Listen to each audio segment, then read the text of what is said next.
I thought we'd start with a first question, a general question, which I can give my perspective on, and then I'll also get Theo and Nestor to give their perspective on, which is how did the use of the Fuse toolset change the creative process on FLITE? I mean, it's been covered very cursorily in that discussion, but one of the key things I wanted to say is how it changed it, very, very fundamentally, I'd say. Sort of the changes to the process can have a very, very large change to the wider process, the creative process, right down to how the film is written, really. And as I sort of alluded to very early on, this kind of became clear to me when I worked on Gravity. We were doing certain things quite similarly to what we did on FLITE, not just using real time, but creating fully CG human beings, but with a very human performance, using filmed faces, but everything else in the whole world being completely computer generated. And that gave us a lot of flexibility, and I realized the potential of that flexibility. And then we used some real-time technology, and that made me realize that the potential of the interactivity and how that goes beyond just the immediacy of working on a shot. I mean, it's always beneficial on a shot to have faster iterations.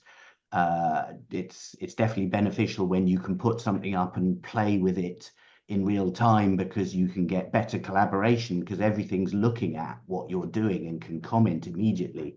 So it massively helps collaboration. But also it allows for what I call an incremental build of the whole movie.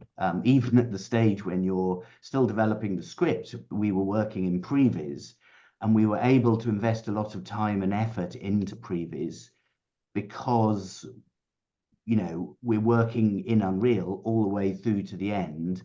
And so we were able to invest, build good assets, start to do final animation if we wanted from the word go, where appropriate.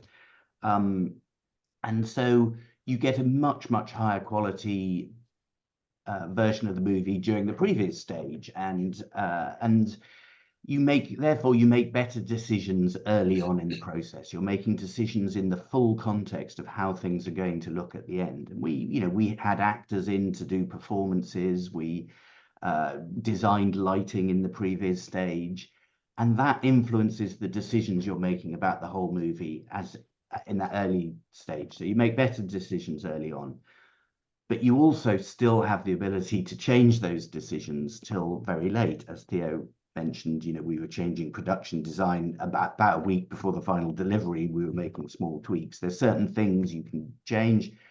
It's important, obviously, to lock certain things off at some stages. Otherwise, you live in the digital quicksands of everything changing all the time. But those are self-imposed, cut-offs, and you can decide to make them at the right time for the creative process. But everything being live means that you have a huge flexibility to make decisions all the way through. And the Fuse pipeline meant that, those are all benefits of the general process we were doing and using Unreal. But the Fuse pipeline enabled us to bring in experts in every field. As Nestor, I think, mentioned, we used every department at Framestore got involved in this, and they were all able to work together, despite the fact that most of them don't have the time to retrain on Unreal. I often say they were able to work with Unreal, but not necessarily in Unreal. Many people did work in Unreal, but a lot of them were working with this Unreal pipeline, but with tools they were familiar with. And the decades of experience as a animator, for example, could come into play without them having to retrain onto a tool they're not familiar with and maybe doesn't suit what they do. So huge benefits to the creative process. We were able to basically build the movie up from the word go incrementally, assess it at every stage as a movie, not just as a script. So you're able to make script changes even, throughout the whole creative process whilst watching it as a movie. and of course, you know, the ability that it brought for us to make these incredibly complex shots that Theo mentioned, that are mostly my fault for designing some very complex sequences. But you know, we had a I mean, actually, a huge part of the movie is kind of a continuous shot. We divided it up, as was mentioned, into separate shots that we then joined together. But it's kind of a fluid camera because it's told through the POV of one character, and it's sort of his POV for many minutes, and that involved you know, subtle dramatic performances. It involved chase sequence on Tower Bridge. It involved all sorts of different shots, all joined fluidly together, and designed to feel natural, and all of that on a short film budget. You know, we had a 4-day shoot initially. We kind of went to 5 in the end for various reasons, but that's an incredible, you know, sort of, you know, it's incredibly complex 15-minute film achieved in that, and you know, you'd barely get a minute out of it on a traditional film of that complexity, let alone the fact that, you know, as a short film, we certainly couldn't afford to shoot on Tower Bridge at all. So yeah, it brought an awful lot to the creative process at every level. I'll hand over to Theo and Nestor to see what they have to add. Yeah, I mean, I think that's covered it really well. I think one of the great things was that we were able to know from very early on what our target was from a kind of visual effects and supervision point of view. We were able to see very early on what the shots were, and those, because I think, Tim, you were able to view them with full lighting and something that approximated the end look. Really, the decisions you made quite early on stuck all the way through. So we weren't, I think we've all worked on productions where things change massively quite late in the production, and it leads to huge inefficiencies and huge problems. And in the end, you end up having to compromise the creative as a result. Whereas this, we kind of knew what we were making from quite early on, and it really allowed us to leverage every kind of man day, every man week that we could to make the final product as good as we could, that we weren't kind of chopping and changing constantly. And I think that was a huge advantage. So you know, that's an efficiency, but the efficiency means that you can make a better creative as an end result on a limited budget and a limited manpower. So it was innumerable advantages along the way. Absolutely. Yeah, definitely. I think the fact that we had something that we could all look at together, and that we knew that was going to translate into the final images, was invaluable to then get your feedback and know that we were going in the right direction. And again, it could be done like in a daily session where we did sometimes spin up, you know, live shots, and we would literally just in that daily session make decisions of where the character would be and things like that, to pre-lighting everything before the shoot, so that we knew that all of the lighting you were absolutely happy with, and we could just match on the day and get that back. So and I think because we were writing the tool set and the pipeline as we went along on this production, there were days, particularly early on, when it didn't work. And when we had to go into those reviews and we had to fall back on the old play blasts and the old kind of grayscale things, I think we all really struggled. And we all, I think, I certainly would know that, you know, we would all come out of it with a very different set of notes and a very different, you know, view on the shots. And in the end, it was almost kind of, well, you know, let's maybe not even look at this until the tools are back online, because we're gonna have a completely different take. Yeah, I definitely remember times when I'd seen the Unreal render and then I was looking at the grayscale one, and I'm thinking, well, I there's no point me commenting on this. It's not the shot. I can't. The thing I was worried about is this is not assessing whether that's still there or not, kind of thing.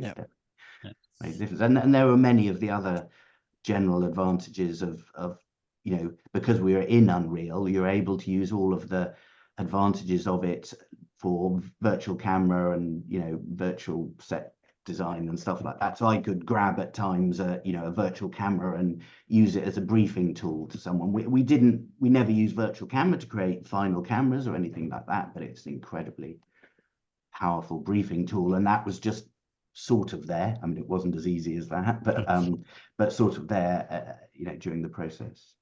Went along. Okay, well, let's move on to another question, quite a quick one, hopefully here. What's the workstation configuration that was used to generate the output, and also what was the render farm configuration?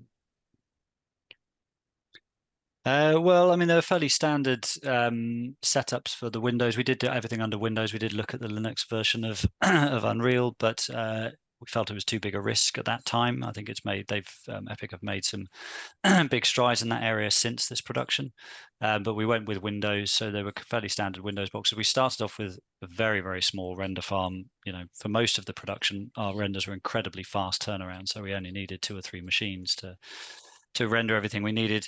That changed when we turned on all the bells and whistles for the final renders, but we really didn't do that. We tried to only do that once for each shot, because the relationship between our quick turnaround renders, the time they took, and our final renders was not the kind of linear relationship you're used to in visual effects. It was kind of an exponential difference. We would be a matter of a second or 2 for a frame when we were looking at the very quick turnaround renders. And then when we turned on all the settings that we wanted to for our final renders, you're up to minutes. So so we did increase the size of the render farm right at the end to get the final renders out. But up until that point, it was a matter of 2 or 3 machines that we were using with fairly standard configurations, albeit obviously big GPUs, A6000s, etc. Yeah. Great. And another question from Tracy. FLITE looks great. How long did you work on FLITE in man weeks, and how large was your team? Which is a good question. We ended up working on it for a very long time for various reasons. I'd say it was probably about a year in total. Is that correct? I think it was maybe even 15 months or so, but it was a very strange time to be trying to work, wasn't it? It was coming out of the pandemic, and it was crewing was very challenging, and we had a core crew that stayed on the project throughout, but then outside of that, we were kind of borrowing from other shows and grabbing people when they would become available and things. So yeah, it was when there was a massive global shortage of talent, wasn't it? Yep. So and for some reason I was not the most important director working at Framestore at the time, so we kept getting our crew put on serious proper paying projects. So that it definitely could have been done shorter. Although the one thing I would say is that and one of the producers who had worked on short films, he'd never worked on a visual effects project before, but he had worked on feature films, and he's a BAFTA-winning feature film and short film producer. Said, he'd forgotten that actually working on a short film takes just as long as working on a feature film. You work sort of as a thinner team for longer, kind of thing. Yep. But the process takes just as long, and because of the complexity of the shots, you kind of have to take that length of time. It doesn't matter that the film is shorter. So it was a year, and the team size varied massively, didn't it? At times there was just a few of us, like you could count them on one hand, but then at other times, well, there was a lot of people on and off. If you look at the credits, it looks like an awful lot of people, but that's because we were having people working on the show and then not on the show. So it's kind of impossible to say a team size, I'd say. Yeah, it really is. I think through all the previs and things, it was 2 or 3 previs artists previs the entire thing. So that was very small at that stage, and then obviously we expanded for the final production. But as you say, it's hard to put a number on it because it was chopping and changing constantly. How much will Fuse get implemented to the existing Framestore pipeline for the rest of the shows? I mean, little bits of it have been a little bit. Actually, I'm going to combine this question. There was another question I saw somewhere. Thank you for your presentation. Is Framestore planning to use Unreal and Fuse on long form projects for Final Pixel? And what will be your next step for Fuse to develop further? So I think those 2 questions are kind of very closely related. yeah, you know, I think we're using parts of Fuse in the pipeline already in various ways. We haven't as yet used Fuse as a whole. I'm going to answer one, you know, but that sort of future long form project, and then Nestor and Theo can discuss a little bit about what is used at the moment. I mean, I thought the process was transformative and could be used very powerfully on a long form project, and I'm very keen, and I'm developing a project at the moment to make a feature film using this technique, and I think I believe it will bring the ability to tell stories that otherwise can't be told, because you can do a slightly more niche story, you know, that otherwise would be a $200 million budget to make a feature film. You can do for an affordable budget for a much more niche story. It's still not going to be cheap, but it's not going to be anything like $200 million. So we can tell, you know, we've got a project we're working on at the moment in development that is a very lovely story, but it's not a Marvel story that's going to, you know, sort of travel all around the world, but is a lovely story set in a fantastical land, and it gives you ability to do that. So I'm very hopeful that soon we will be using the full Fuse pipeline and the full creative process that we used to make a long form film. But yeah, do you want to speak a little bit about how? Yeah, I mean, it's primarily it's been picked up in our pre-production and previs and virtual production tool set that and I think actually, Nestor, you're working on a show at the moment where the pre-production and the visual effects are quite tightly coupled, and you've been seeing the influence. It's been quite good to, after FLITE, I basically went back to, you know, traditional visual effects, CG souping, and now after a year and a half starting a new project, it's been great to go back to the FPS team that has been dealing with the previs and virtual production of the show that I'm in, and seeing basically all the familiar faces that we either hired during the Fuse creation and FLITE, kind of taking some of those concepts and basically using them now to build the whole previs and virtual production of that show, and taking kind of the standards that we put in place. And I think that already has made a massive difference for transitioning then that work into visual effects. So it is being used. It's that sort of thing that, because Fuse is an entire pipeline from end to end, you can kind of use it wherever it makes sense for the projects that you are doing at the moment. So obviously not for Final Pixel. We are going to be using it for rendering some stuff for PostVis, for example. So that's also going to be like very interesting to see that kind of use of some of the Fuse tools to actually generate stuff for clients and things like that. So it's definitely being used.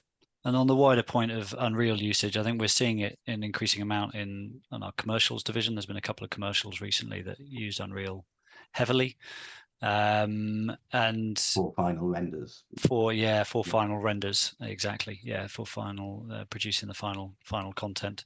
So I think we are seeing it kind of. We learned an enormous amount going through this process and going through this production, and I think the kind of the knock-on effects of that we're seeing pop up in a number of different areas within the business.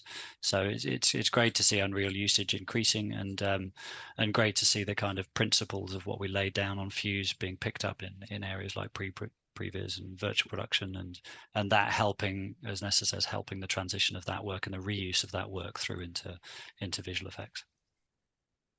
Great.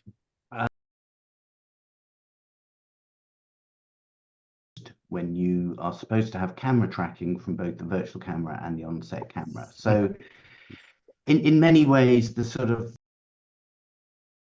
way we did our technology to the Fuse pipeline, but the use of Unreal and the Fuse pipeline, I call hybrid digital humans. So as I mentioned, you know, there's a lot of things I learned from Gravity that are digital humans, but we used real faces throughout. Well, not totally throughout. It was totally throughout. It was mostly real.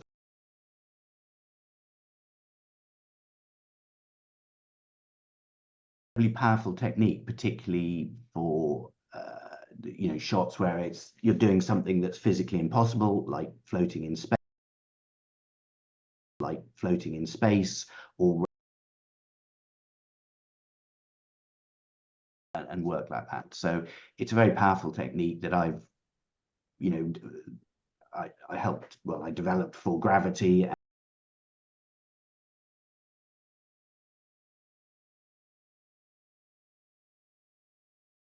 What's different on this is we actually used the physical body performance, and that's why there are tracking markers on the actors, is because we wanted to capture their exact performance so that we could make their digital double and we could add their face to that.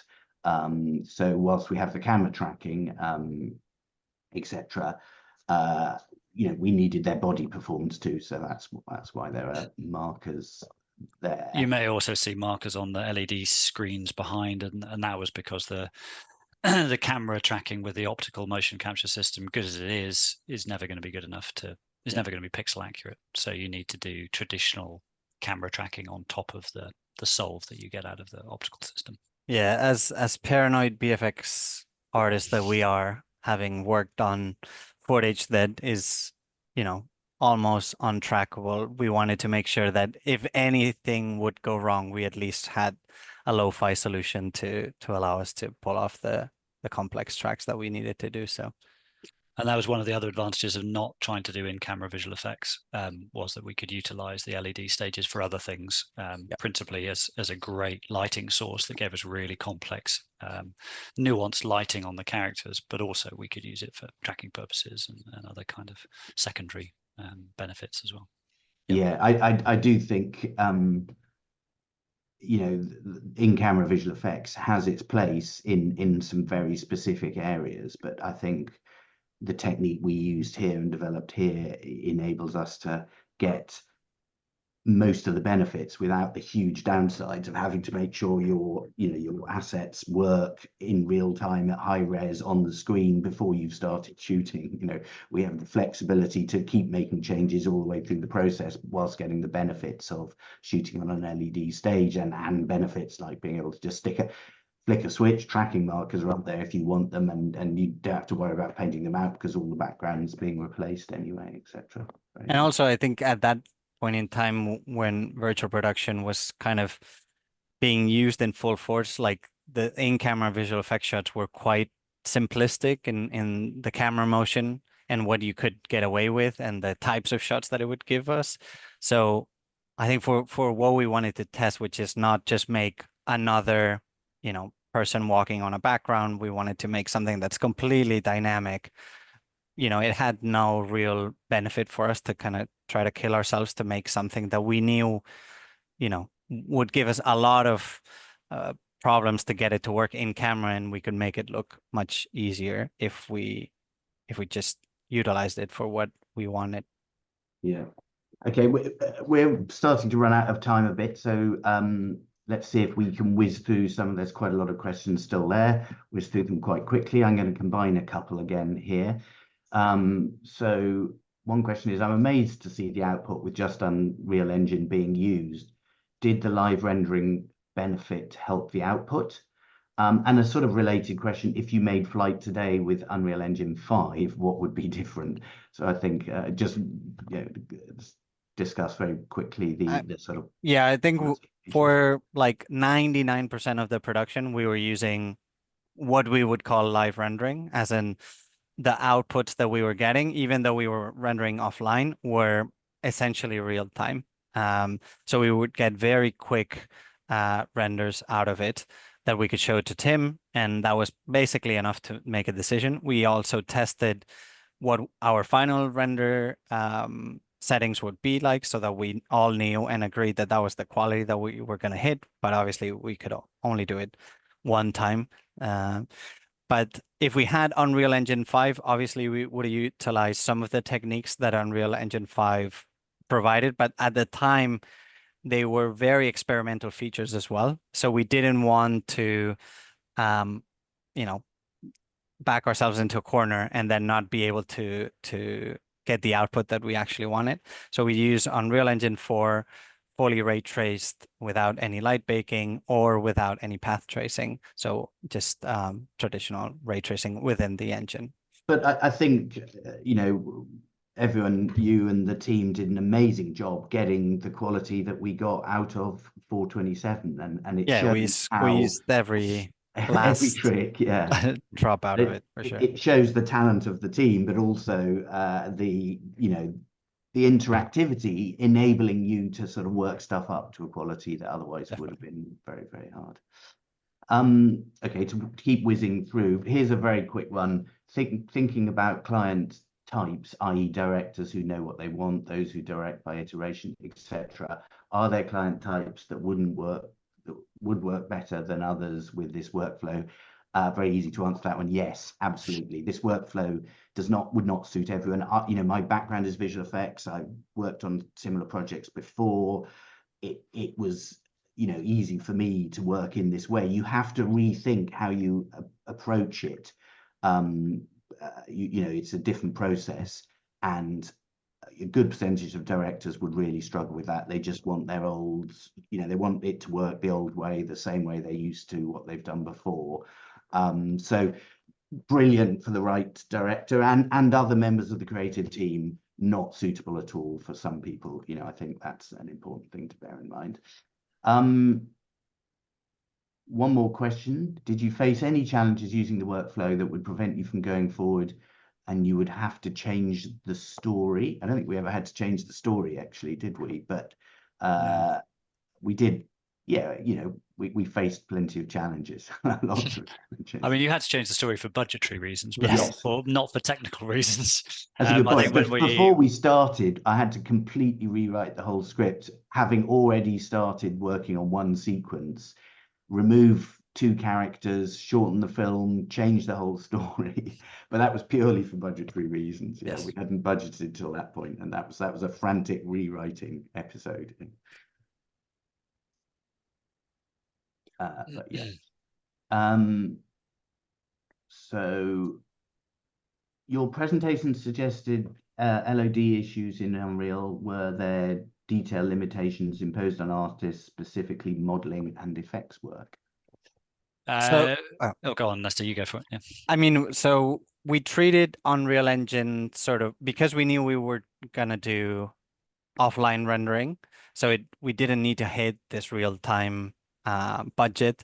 We treated Unreal Engine more like that in the sense that the LODs were higher than you would actually need for a game, and that you would want for a game.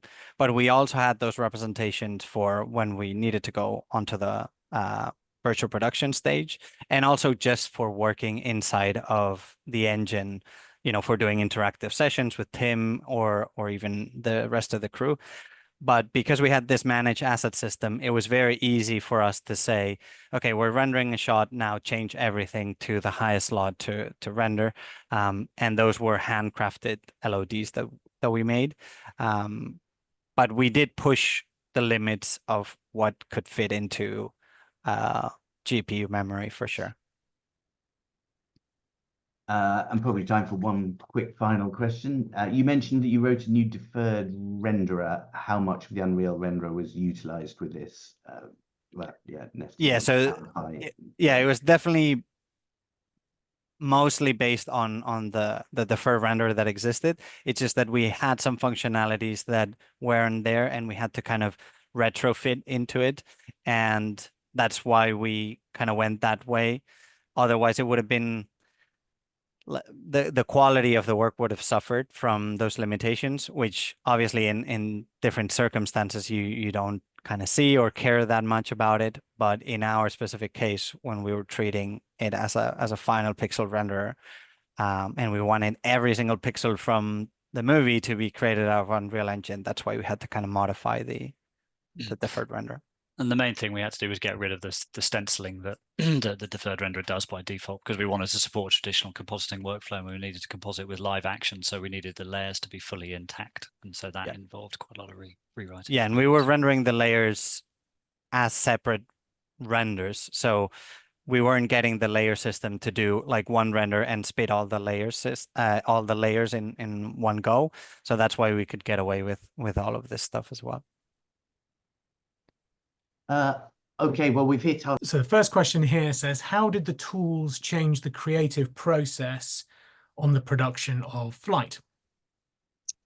So I think they had a huge effect on the creative process. I mean, primarily, I suppose Tim was able to see from quite early on in the production the shots in their full context. So the previs, we worked the previs up to a much higher level than you would on a standard show, because we knew that we weren't throwing all of that work away, because it was staying in the engine and we were going to be able to take all of that through into final shot production.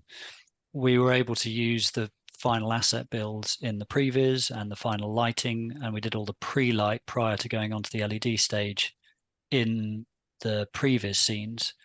And so prior to us shooting anything, we were able to show Tim the shots looking, pretty decent. And actually now looking back, you kind of go from those shots that they existed before the shoot to the final shots, and everything's there. All the ingredients of the shot are there, and the lighting changes very little. And so I think Tim was able to make decisions at that early stage with a great deal more context than you would do normally prior to a shoot. And that meant that the creative decisions he was making really stuck through the shoot and then on through the post-production phase, which led to a really efficient post-production and also an incredibly efficient shoot. We only had 4 days to shoot on the LED stage.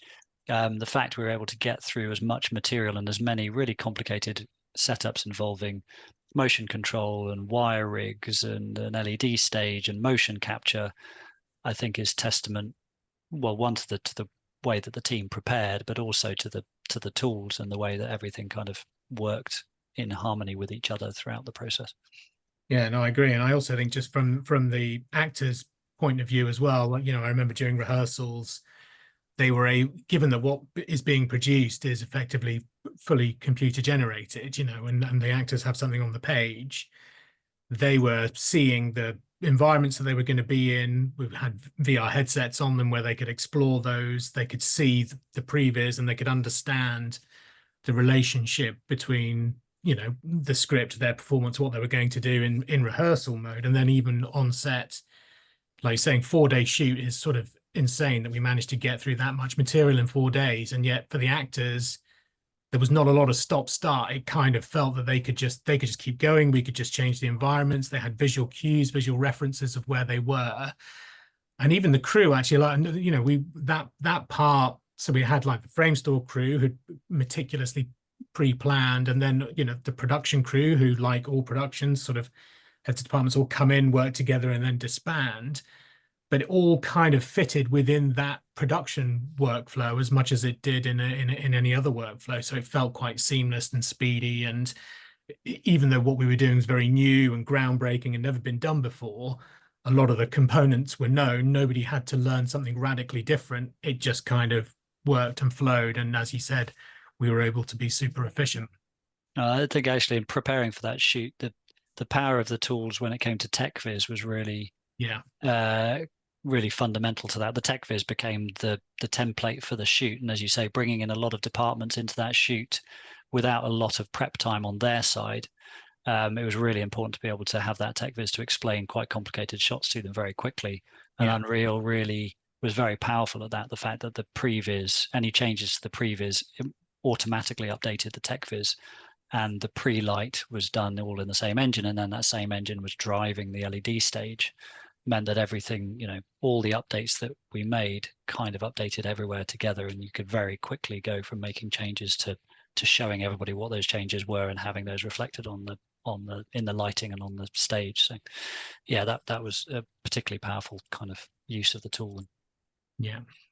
And then even later in the process, we were able to make sort of changes towards the end, that didn't have dramatic impacts on the production. We're still able to, there were certain points in time where we could change, adapt, play, and try a few different things out that ordinarily you may not have that luxury to do. So creatively, you kind of, there's something on the page, there's something that's filmed, by the time you've gone through the edit process, you're like, oh, that hasn't quite worked as intended. We were able to, you know, very, very quickly and efficiently look at that, explore that, see that, and then enact it and put it into production.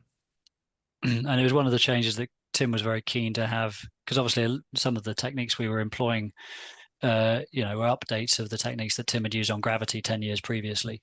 And in that, you know, they'd had to pre-bake a lot of the things because of the technology as it was in those days. So to be able to have all of that live for Tim and have that respond to the performance of the actors, so the actors were driving the timing of everything and everything else was responding to the actor's performance, was, I think, was a really powerful thing to have on the stage, and have Tim able to dictate that live. Yeah, absolutely. Let's have a look and see if we've got any other questions. So we've got, has this project impacted how you approach recent film and TV projects?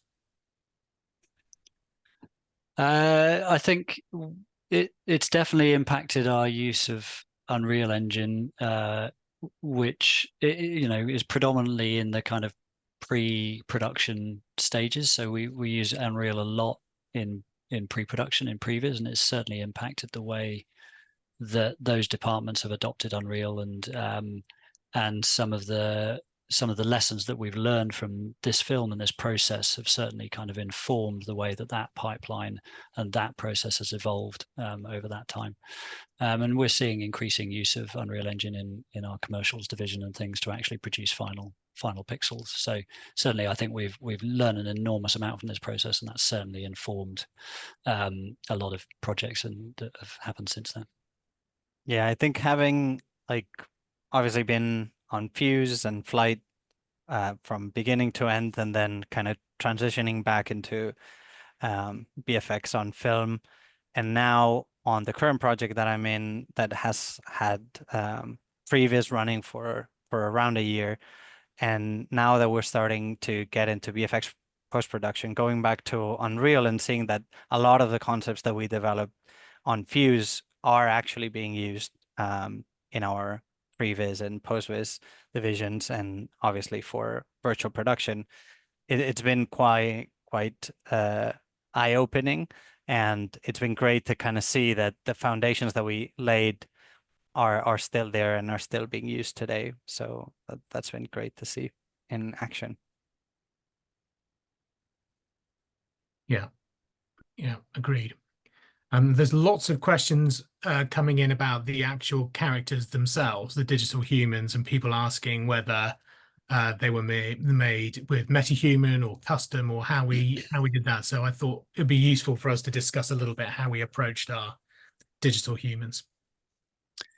Yeah, so a mix of things, I suppose. Part of the premise here was that hopefully you wouldn't be able to tell exactly which elements were live action and which bits were CG, and it was kind of the idea of coupling the CG and the live action so closely as that we could kind of blend, particularly for the characters, where one kind of ended and the other picked up. In terms of metahumans, we didn't use metahumans, partially because that technology was kind of coming online during the production, but also we used them for the crowd agents on the bridge, but outside of that, the actual builds of the digi doubles were using Framestore custom rigging setup.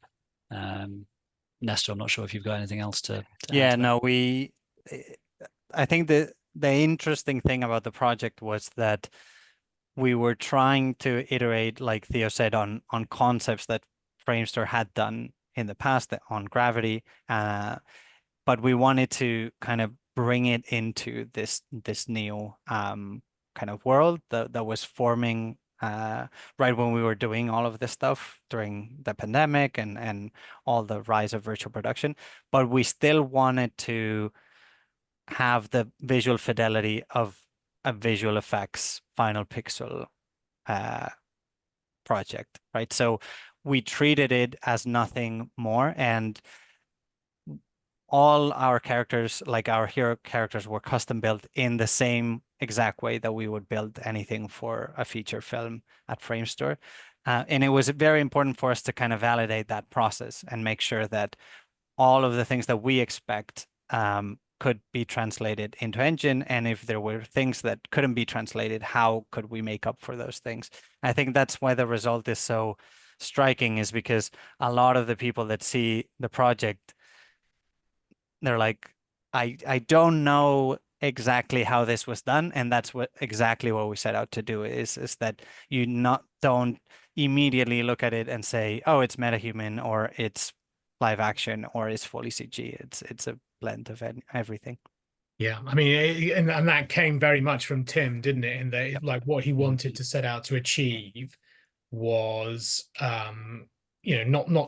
not going, can we make good computer generated characters? It's like, can we bring subtle, balanced, nuanced performances to a digital human? And that was sort of the foundation for everything that came next. Was, it needs to be a proper human performance. We need to be able to feel and see the emotion. Like, yes, we've got spectacle and we've got action and we've got all those parts in the film, but half the film is that, and the other half is, can we bring drama? Can we bring proper emotive performances in this world? And can we avoid the uncanny valley in doing that? So that was a sort of North Star, wasn't it, from the get-go? Definitely. Absolutely. Yeah. We have a question here that says, I'm curious how much in-camera visual effects made it into the final film versus leveraging it for reflections, but replacing it with even higher frame rate and or updated work. So, I mean, this is we often get asked this question about in-camera visual effects, don't we?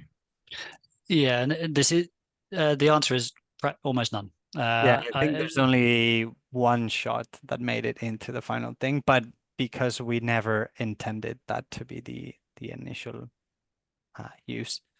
But yeah, I'll let you continue, Theo. Yeah, I mean, yeah, exactly as you say. Really, we never set out to do in-camera visual effects. We set out to use the LED stages to light the characters with subtlety and with with accuracy to the world that they were going to be placed into, but not with the aim of actually using what was behind them directly in camera. And I think it had a couple of key advantages. One is that I think we were able to then have better quality imagery behind the characters because we could spend more time on it and weren't constrained by frame rate. But also we were able to move much faster on the shoot as well. There's no way we would have been able to get through as much content on the shoot if we'd been having to worry about everything on the LED screens being pixel accurate. So it had a number of kind of major advantages. And also the techniques at that point in time as well were being established, and a lot of the in-camera visual effects of that time period were, very simple camera moves, very rack focuses, stuff like that, where we were trying to do these insane shots with a motion control camera, with mocap, with basically throwing every technique at it, almost for just to see what would happen and what could we do. So I think that's why we very quickly decided that our intention was not to just have some in-camera visual effect shots, because we could have artificially architected some of them in there, but that wasn't really what we were setting out to. It was like using all these new techniques that were developing at the time to push the boundaries of the creative work that we do on a normal production. Yeah, we made life very hard for ourselves in terms of the longest continuous shot on the film. I think is about 3.5 minutes long, which, given the whole film is 15 minutes, is quite an achievement. Yes. So we'd certainly, I think, with those, kind of shots, you couldn't have done in-camera visual effects and achieved the same result. Yeah, and that sort of comes back again creatively to, it was about what is this technique best used for, and it was about, can we create those impossible shots? Can we have 3-4 minute shots on Tower Bridge that would be, actually impossible to shoot? You wouldn't be able to do it. Is that achievable? So that was also a big part of the the creative brief was, you know, and this technique isn't suitable for all films. It's very suitable for certain types of films or TV shows, but for the ones that it is suitable for, then obviously we're able to do an awful lot. There's another question here. It says, what were the challenges with final pixels from the engine? Because we mentioned that before. Is there anything more specific we want to talk about that? Or is there a difference between the engine version we were in versus the engine version that currently is? I think that's we always get that question when we talk to people about FLITE, and we were in a very specific point in the timeline of the transition from Unreal Engine 4 to 5. So we very early on had to make a decision of what we were going to do. We could choose to transition into UE5 and get maybe all these new shiny features, but that were also untested at the time, or we could maintain kind of an inferior set of features, but a more mature tool. And at the time, even advised by Epic, we all decided that we were going to stay with Unreal Engine 4. So in terms of Lumen and all that stuff, we used none of it because we didn't have access to it. And all the renders were using ray tracing solely. So we didn't do any light baking, and we didn't even use the path tracing that was available in Unreal 4 because we had Chrome, we had all these things that weren't compatible at the time. So we pushed basically the ray tracing to its limits, and we just iterated on the look based on the ray tracing. Obviously, for the shoot in the virtual production stage, we made a lot of optimizations, but a lot of the scenes were also being ray traced even on the stage because we didn't want to spend a lot of time optimizing. The other logistical challenge that we had that was unique to one, fairly unique to this production was, and I think Nestor touched on this in his presentation, that we had shots that were 1500 frames long, and because obviously Unreal's renderer being non-deterministic, you couldn't distribute that parallel across multiple machines, so we had to start on frame one and render 1500 frames sequentially.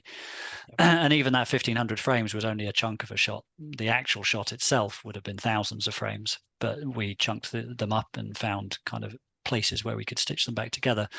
But even so, even doing that, we still had shots that were 1500 frames long. So you were talking about, even with individual frame render times that were far less than we would have in visual effects, because obviously you're working with a GPU renderer, they were still, you know, minutes, and therefore once you add 1500 frames together, you're talking about a significant render time for a single shot. So we had to be quite careful about the way we distributed those renders. I mean, the thing that Unreal was great at is that all the renders up to us turning on all the bells and whistles and all the features and were incredibly fast. So everything up until that final render, we could see incredibly quickly, and it was very indicative of what we were going to get.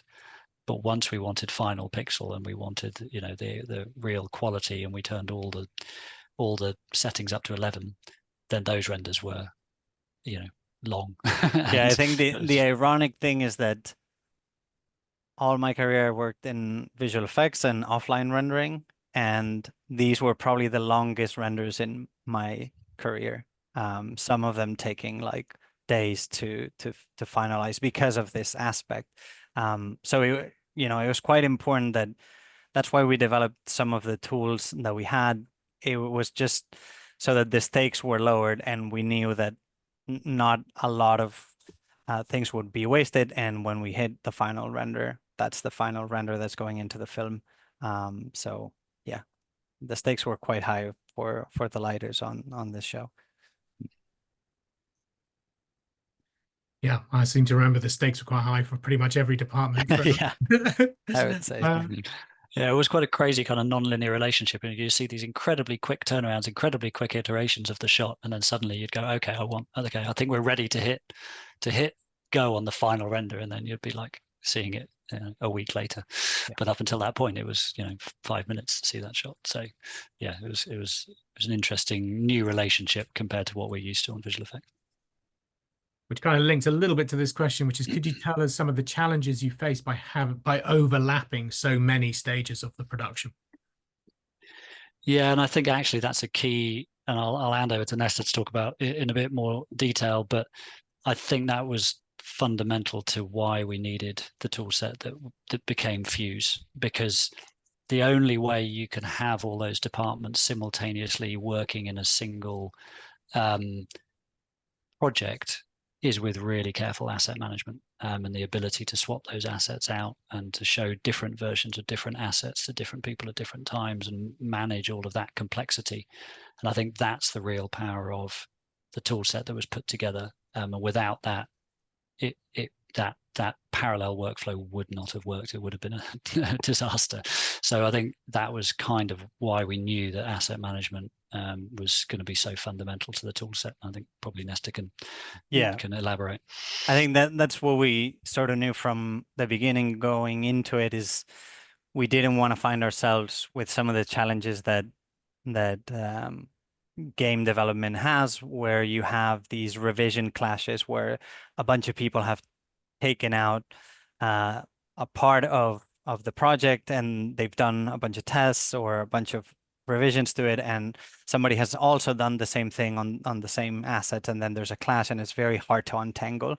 And I think one of the key feedback that I always remembered from Sergio, who was one of our lead technical artists, who had come from a more game engine background and wasn't used to visual effects, is that he was saying like Fuse allows you to fix errors that you've had very quickly, right? So the stakes are lowered in that sense of like, oh, I've submitted this revision and now like, you know, all the people working on this sequence can't work anymore. It was very easily undone any issues that would arise because of these types of clashes. But that was only because we spent so much time kind of banging on about like this managed asset system and how that would work. And it was incredibly hard to architect all of this with our engine team that also were coming not from visual effects. So even that concept of why do you need versions for everything and why do you need to see the same versions at the same time? It's like, well, you know, because on this shot you might need this version and this one and this one. And those concepts fundamentally don't exist in game engines because they don't really have this problem. So we needed to engineer a way of having this for Fuse. And we got a little glimpse of, so obviously we were building this pipeline as the production was running through. So in the early stages of the production, we didn't have all these tools. And we got glimpses then of the trouble that we would have had, you know, had we not had these tools later in the production. You know, I remember going into a review with Tim and suddenly what we were reviewing was different to what I'd seen 5 minutes earlier because somebody had committed something in the meantime. And suddenly you've got a whole different set of assets. And that's not what you want going into a review. I mean, fortunately, it was with Tim, who was very understanding of the process because, you know, he knew that we were building the pipelines we went. But you can imagine going into a director review with a less sympathetic director, and suddenly you're caught, you know, presenting something that's actually different to what you thought you were going into the review to see. So, you know, you need to have that ability to lock versions, to gatekeep, and to have some control and say, oh no, this shot I like, I don't want to touch that shot, I only want to make changes to this shot, and be confident that that's going to happen. And that was, you know, when it was working later in the production, we had very few of those kind of incidents. It was pretty robust, and there's no way we would have delivered without that tool set.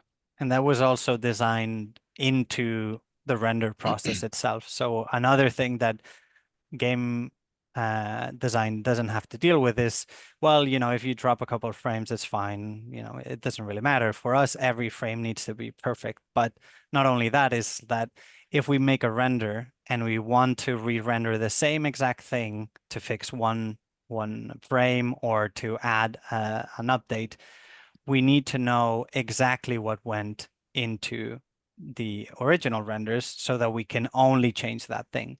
It doesn't help us if then we build the scene again and everything has changed and we kick off a render and now everything's changed at that final pixel level. So that was also engineered into our renders. So it was fully trackable from end to end, from the beginning, from each asset, each texture to each render, basically. You know, and it's why it was so important to be making an actual thing whilst building the tool set, wasn't it? It was to kind of go, okay, well, these are the things that are required.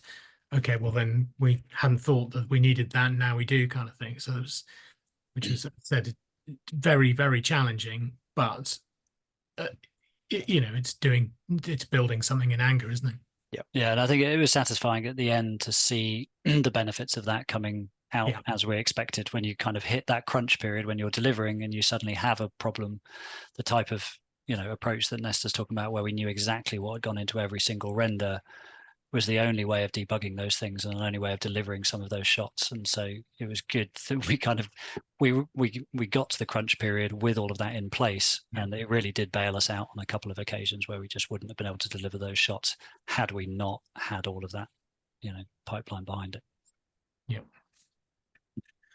There's a question here that says, do you think how do you think adapting this production approach will change artist resource management in visual effects production? Are we moving back to more generalist roles instead of traditional visual effects roles? It's actually a really good question, and we've found part of what we set out to do with Fuse was to empower artists who wanted to stay in their familiar environment to be able to do so and contribute to the project. So animators who had been animating in Maya for 20 years, we don't want to suddenly ask them to transition over to Unreal at the drop of a hat.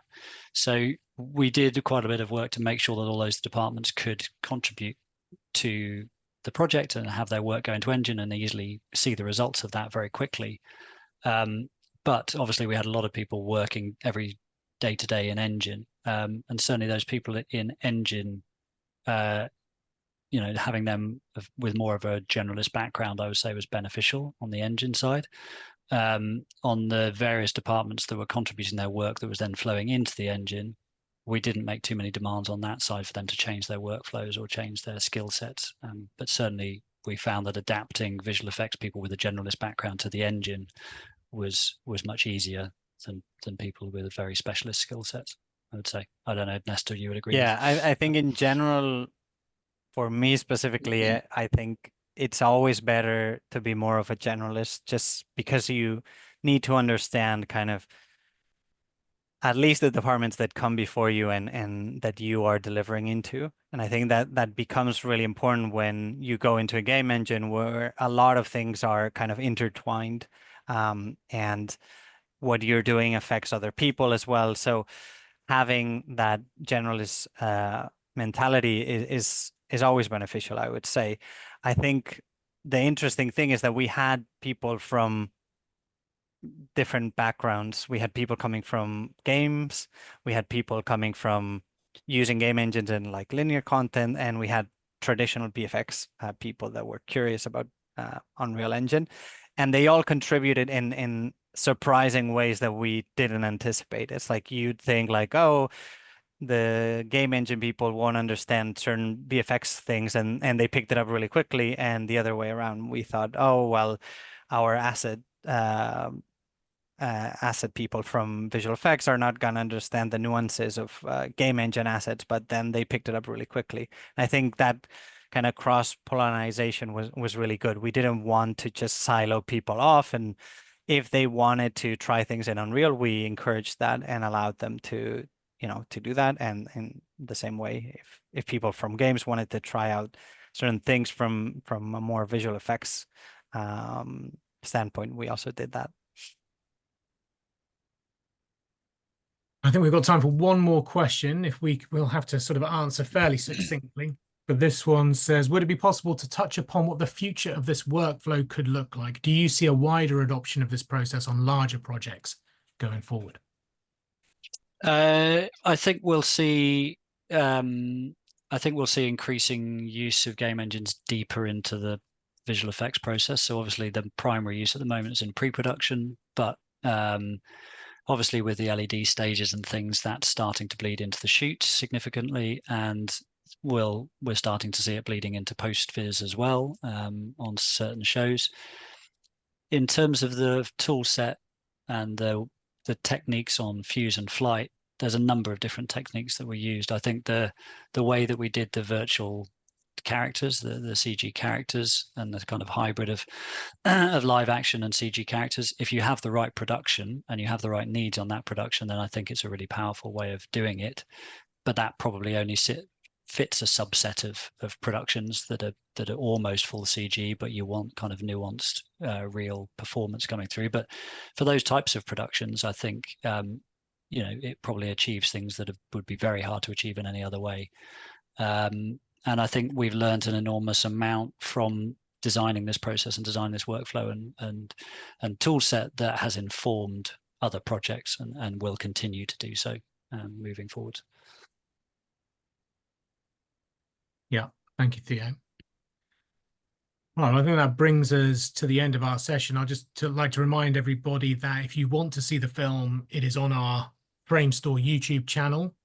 There's also lots of behind-the-scenes films, little themed films, also talking about the process and the technology and how the actors reacted. So if you go to YouTube and search Framestore FLITE, I'm sure it will come up.